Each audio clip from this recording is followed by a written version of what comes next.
শুভ সন্ধ্যা বন্ধুরা, শ্রীমাকি ওয়ার্ল্ডে তোমাদের প্রত্যেককে স্বাগত। আশা করি যে যেখানে আছো সবাই খুব ভালো আছো, সুস্থ আছো। আমিও ভালোই আছি। তো আজকে আমি তোমাদের সঙ্গে একটা রেসিপি শেয়ার করছি। তোমরা অনেকেই করো, আমি কিভাবে করি সেটাই আমি তোমাদের সঙ্গে শেয়ার করছি। কাতলা মাছের রসা। প্রথমে দেখো, আমি 5 পিস কাতলা মাছকে ভেজে রেখে দিয়েছি। আর এই ডুমো ডুমো করে কেটে রাখা আলুগুলোকে আমি একটু সামান্য নুন দিয়ে সেদ্ধ করে নিয়েছি। এবারে মিক্সির পটের মধ্যে আমি দিয়ে দিয়েছি কিছু টমেটো, আদা, কাঁচা লঙ্কা আর বেশ খানিকটা পেঁয়াজ কুচি। তো এটা আমি দিয়ে ভালো করে ব্লেন্ড করে নেব।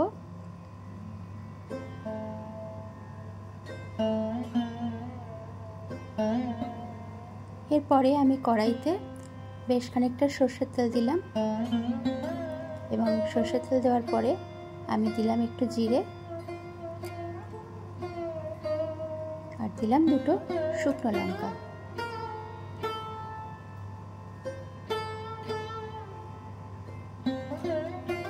এরপরে যে মিক্সিতে যে মশলাটা আমি পেস্ট করে রেখেছিলাম ওই মশলাটা আমি তেলের মধ্যে দিয়ে দিলাম।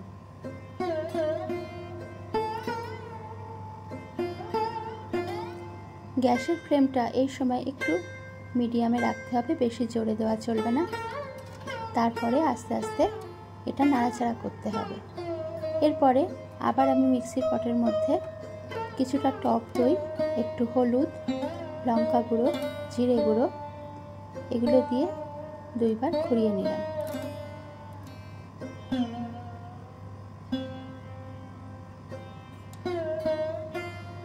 যে যতটা ঝাল খাও সেইভাবেই সে লঙ্কা গুঁড়োটা ব্যবহার করবে।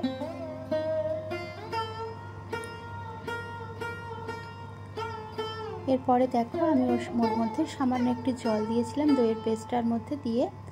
আমি মশলাটা কষানো হয়ে যেতে ওর মধ্যে ওটা দিয়ে দিলাম।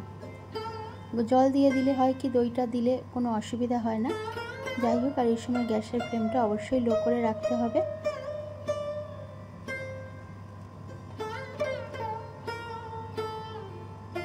আর ওইদিকে তো আমি আলুটা সেদ্ধ করেই রেখে দিয়েছি। এই সেদ্ধ করা আলুগুলো আমি এবারে কষানো মশলার উপরে দিয়ে দিলাম। দিয়ে ভালো করে নাড়াচাড়া করে মশলার সঙ্গে মিশিয়ে নিতে হবে।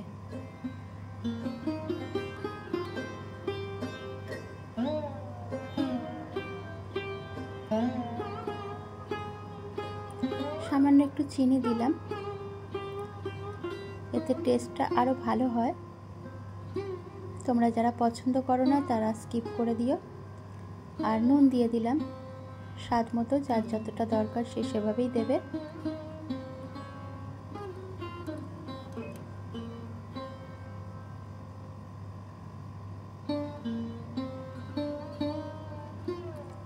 এর মাঝখানে আমি অফ ক্যামেরাতে সামান্য একটু জল দিয়েছিলাম আগে, তারপরে আরও একটু জল দিয়ে দিলাম। এবারে আমাকে ঝোলের জন্য প্রস্তুতি নিতে হবে।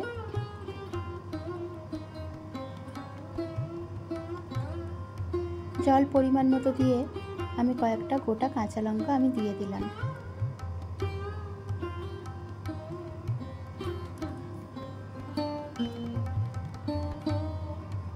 যখন ঝোলটা অল্প ফুটতে শুরু করবে, বেশি ঝোলটা ফোটানোর এখন দরকার নেই, কারণ আলুগুলো তো আমার আগে থেকেই সেদ্ধ করা রয়েছে। আর বেশি সেদ্ধ করলে আলুগুলো আবার ঘেটে যাবে। তাই জন্য আমি মাছগুলো এই অবস্থাতে দিয়ে দিলাম অল্প একটু ঝোলটা ফোটার পরে।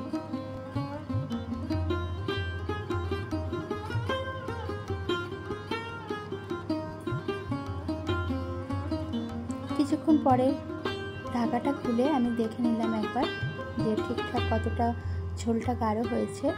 দেখে নেওয়ার পরে একটু নাড়াচাড়া করে দিলাম।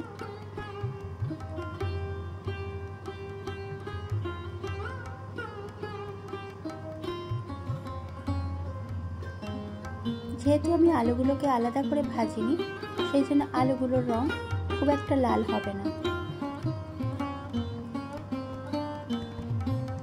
দেখো, আমার ঝোলটা বেশ গাঢ় হয়ে গেছে। 10 মিনিটের মতো আমি ঝোলটাকে ভালো করে ফুটিয়ে নিয়েছি। আর শেষকালে আমি দিলাম একটু গরম মশলা গুঁড়ো। যদি তোমাদের ভালো লাগে একটা লাইক করো, কমেন্ট করো, অবশ্যই পাশে থেকো বন্ধুরা। সবাই খুব ভালো থেকো, আর তোমরাও এইভাবে গরম ভাতের সঙ্গে বানিয়ে খেয়ে দেখো, বেশ ভালো লাগবে।